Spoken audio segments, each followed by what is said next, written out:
오세훈 서울시장은 명태균 의혹과 관련해서 뭔가 좀 자신만만한 그런 느낌이에요. 일단 특검이 자신을 기소할 경우에 공소유지가 어려울 거다 이렇게 얘기를 하는데 일단 본인이 기소될 거라는 것은 좀 알고 있는 것 같아요. 그리고 잘 아시다시피 기소가 어렵지 공소유지가 어렵진 않지 않습니까? 그렇죠. 네. 근데 그리고 수사하실 때 아시겠지만 그 수사할 때는 정보 비대칭이 좀 있다 보니까 네. 상대방 그러니까 즉 수사기관이 뭘 들고 있는지 모르니까 그때는 막연한 그 자신감이 있죠. 네네. 하지만 이제 증거 열람 등사를 하고 나면 그때 표정을 한번 보면은 확실할 것 같습니다. 그렇죠. 그때 되면 이제 쭈글해지는 경우가 많죠. 이런 게 있었네. 아, 그렇죠. 변호인이 설명을 해주겠죠. 네. 시장님 이거는 이제 큰일 난 것 같습니다. 그렇죠. 이제 이런 얘기를 들었을 때 아마 이런 반응은 어렵지 않을까 싶습니다.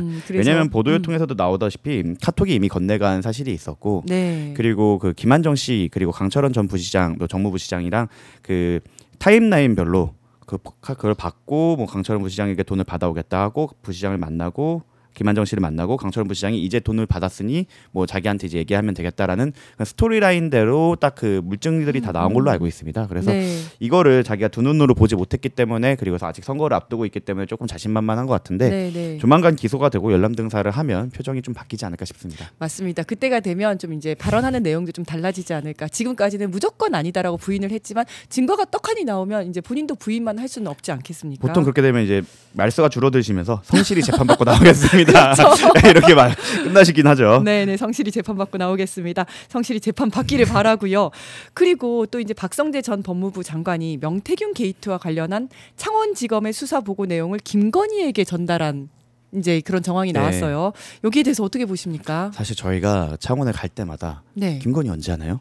김건희 뭐라고요? 언제 하나요? 언제 하나요? 우린 말할 준비가 돼 있다. 네네. 제발 준비가 돼 있다. 계속 얘기를 했는데 그때마다 어떤 검사님 하늘을 바라보며 막 이러고 있었고 어떤 검사는 저희도 하고 싶죠라고 이렇게 얘기를 했던 분도 계신데 이제 반응이 이해가 갑니다. 그러니까 그 내용이 실시간으로 김건희 본인한테 전달이 되고 있었던 거 아닙니까? 게다가 수사보고 때 되게 특이했던 점 중에 하나가 기록을 보면서 수사보고에 보통은 검사 한 명이 도장 찍잖아요. 수사보고는 아니면 뭐 수사관 한 명이 찍는데 검사 7명의 도장이 들어가 있던 수사보고가 있던 걸로 기억해요. 사실상 이거는 사실 한 명을 특정할 필요 없이 우리가 다 이거에 대한 동의한다라는데 그 수사보고 내용이 김건희에 대한 연관성이 있으니 수사해야 된다라는 취지였었거든요.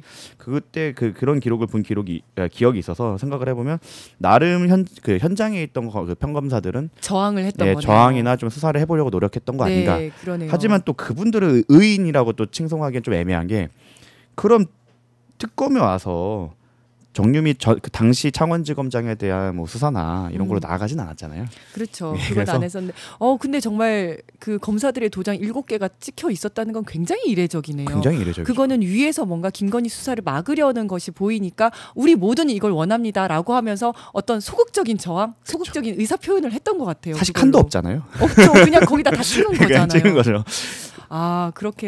그런 상황이었었군요. 근데 여기에 대해서 강혜경 씨의 반응이 혹시 어떤가요? 어제 안 그래도 그 서울에 올라오셔서 미팅할 게 있어서 만났었는데 이제 그냥 그럴 줄 알았다. 약간 이런 느낌이고 이제는 공익제보자가 아닌 여론조사 전문가나 실무가로서 이제 국민 여러분들께 여론조사를 좀 쉽게 설명해주는 이러한 좀 방식이나 이런 것들을 할 준비를 하고 계십니다. 왜냐하면 사실 창원이 뭐 여러 분들이 계시겠지만 아무래도 조금 더 보수적 세체가 강한 도시이다 보니까 뭐 알바를 하든 뭘 하든 자꾸 이제 알아보고 손가락질을 하거나 욕을 하는 분들도 없지 않아서 일상생활이 쉽지가 않기 때문에 그래서 결국에는 서울로 올라오셔서 이것저것 방송이든 아니면 여론조사 관련한 업무를 좀 하셔서 일상으로 복귀해야 되지 않을까 싶습니다.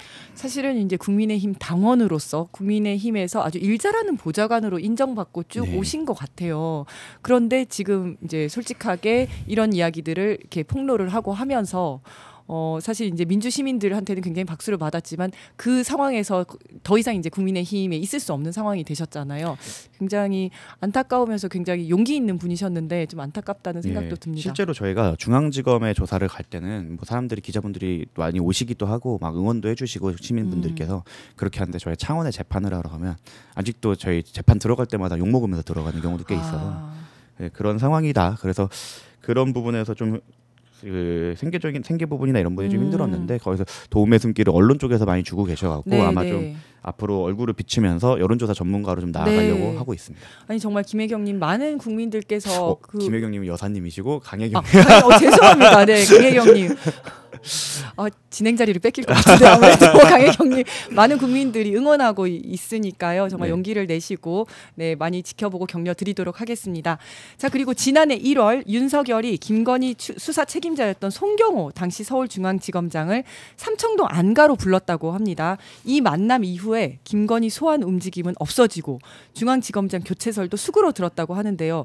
대통령이 그야말로 자신의 배우자에 대한 수사를 지휘하고 있는 검찰 책임자를 만난 건데 이것도 심각한데 여기에서 만약 어떤 압력을 넣었다면 이건 명백한 직권남용 아니겠습니까? 사실 압력을 넣었다는 게 입증되기가 쉽지가 않겠죠. 물적 증거가 없으면. 근데 그걸 그 직권남용죄에 당연히 압력을 넣었다면 해당하겠지만 입증은 쉽지 않을 거다. 하지만 그때 만났다는 것 자체가 그리고 그 이후에 그 이후에 보여진 외부로 보여진 행보를 보더라도 이건 굉장히 부적절하고 사실 이럴 때 하라고 전 검사장들이 이제 프로스에 글 쓰면서 저항을 했어야 되는 했었어야죠. 건데. 그러니까 지금 너무 조용하지 않습니까? 그런 분들이 있어요. 검찰은 중립적이고 공정한데 자꾸 정치에 이용당한다라는 식의 이제 검찰 내부 아니면 검찰 출신의 분들이 그렇게 얘기하시는 분들이 있는데 과거를 보십시오. 그분들이 이렇게 검찰이 휘둘릴 때 그때 검사들이 어떻게 했는가 그리고 오히려 적극적으로 정권에 부역을 하면서 어떤 이득을 보았는가를 봤을 땐 독립을 시켜놓은 그 결과는 저는 윤석열이라고 생각을 합니다. 그때 당시 뭐 자기가 알아서 수사를 하겠다고 해서 뭐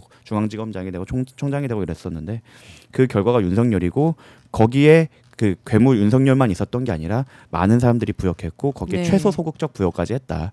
이런 걸 보면은 검찰에 대한 비판이나 검찰에 대한 개혁은 미룰 수 없는 과제이다라는 걸 보여준 단적인 사례인 것 같습니다. 맞습니다. 그런데 4개월 뒤인 5월에 총선 이후에 이원석 검찰총장 지시로 김건희 수사 전담팀이 꾸려지니까 이 송 전 지검장을 비롯한 지휘 라인은 전부 다 또 교체가 됐어요. 이때 최소 동기들은 같이 옷을 벗었어야죠. 항의의 표시로. 선배들이나 아니면 이제 고검에 계신 선배분들이나 이런 분들이 우리의 독립성을 해치지 마라라고 만약에 결연이 일어났다면 사실 지금 검찰이 하는 행동에 대해서 저도 지지했을 수도 있어요. 정치권에서 독립하려고 저러는구나. 근데 이때는 정말 아무도 움직이지 않았고 오히려 거기에 줄을 서기려고 오히려 아우성이었던 걸 생각을 하면 이미 검찰은 하나의 당이 됐다. 검찰 당이다라고밖에 보여지지 않습니다. 그리고 김건희가 박성재 전 장관에게 수사 압력 그리고 인사 압력을 했었던 정황들이 계속 드러나고 있습니다. 지난 디올백 사건 수사 때 김건희 윤석열 부부가 박성재 당시 법무장관에게 새벽 4시, 8시 차례로 검찰 인사에 대한 똑같은 메시지를 보낸 사실이 드러났어요. 윤석열이 내가 새벽에 일어나 봤더니 내 휴대폰을 뭐 내 와이프가 들고 있더라 이런 얘기를 했는데 이거 혹시 뭐 김건희가 이쪽으로도 자기가 보내고 저쪽으로도 보내고 이런 거 아닌가 이런 생각도 좀 들긴 해요. 제 뇌피셜로 하면 시간대를 보시면 윤석열 씨가 메시지를 보낼 만한 시간대는 아니다. 아침 8시에 일어나서 문자를 보낼 거면 출근을 하셨겠죠. 그렇죠. 11시에 아니죠. 출근했던 점을 감안을 하면 이거는 다른 사람이 보냈을 가능성이 자고 높고 있었을 것이다.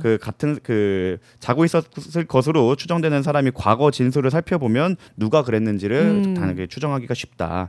그리고 저희가 지난 항소 때 그 대장동 항소 때 신중검토라는 4글자로 인해서 정말 뭐 전 법무부 장관부터 시작해갖고 엄청 들고 일어나지 않았습니까? 맞습니다. 그분들이야 사실 저는 그분들이 사건 당사자라고 생각을 해요. 연관돼 있기 때문에 자신들의 비위나 자신들의 불법이 드러날까봐 그런 거는 이해합니다. 오히려. 근데 참 소위 재야 아니면 중도를 표방한다고 자기는 얘기하는 법조인들이 그때 민낯을 많이 드러냈거든요. 봐라 이재명 정권은 또 검찰을 손에 쥐고 칼을 흔들려고 한다라고 했던 분들이 되게 많아요. 법조 쪽에 특히나 뭐 자기는 정치색이 없다라고 주장하시는 분들 중에. 근데 어제 이 보도가 나오고 저희 유심히 봤어요. 그분들이 그렇게 준동을 하시지 않더라고요. 아니 정말 웃긴 게 딱 정확하게 짚어주셨는데 정성호 장관은 장관이다 보니까 지휘를 할 정당한 권한을 가지고 있는 사람 아닙니까? 그래서 사실 지휘도 아니고 신중 검토라고 이야기를 했을 뿐인데 그것 갖고 들고 일어나는데 이거는 그야말로 피의자, 범죄자잖아요. 범죄자가 이제 박성재 그 법무부 장관에게 지휘를 했는데도 불구하고 이거 가지고는 이렇게 조용하다는 게 정말 납득이 안 되는 거죠. 제 SNS를 보시면 알죠. 대부분 저는 그냥 운동하는 거나 강아지밖에 안 올리는데 거기까지 찾아오셔갖고 막 입장이 뭐 방송 가서 이런 얘기를 했네 저런 얘기를 하면서 막 그게 열을 내시던 법조인 분들이 계세요. 어디 계십니까? 이 기사에는 조금 입장을 밝히셔야 되는 게 아닌가. 그러니까 저희 보수 법조계라고 하는 그 조직이라기보다는 그 업계가 얼마나 보수적이고 편향되었는지를 확인할 수 있는 한 2주가 아니었나 싶습니다.